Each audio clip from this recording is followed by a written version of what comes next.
Hi hello good evening. ఇక్కడ మనం చూస్తున్నది వెల్లుల్లి, గార్లిక్. మా తెలంగాణలో అయితే ఎల్లిగడ్డ అంటాం.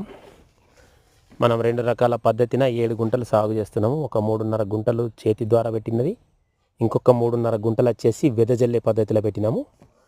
సో ఇప్పటికైతే ఎలాంటి ఎరువులు ఏం వాడలేదు, ఓన్లీ మన కోడెరువు తెప్పించి దుక్కిలో వేసినాము. ఇంకా ఈ రసాయనిక ఎరువులు అయితే ఏం వాడలేదు. చూద్దాం ఇది మంచిగా వస్తుందా గ్రోత్, అది మంచిగా వస్తుందా, దిగుబడి ఏది ఎక్కువ వస్తుందో చూద్దాం. 2 రకాలైతే 2 విధాలుగా పెట్టినాము, 2 దపాలుగా పెట్టినాము. 3 రోజుల వ్యత్యాసంతో 7 గుంటలలో ఎల్లుల్లి సాగు చేస్తున్నాము. చూడండి, గట్టులెంబడ కొత్తిమీర కూడా తీసుకున్నాము, మంచిగా వచ్చింది. కొత్తిమీర కూడా చాలా బ్రహ్మాండంగా వచ్చింది. ఇది ఫ్రెండ్స్.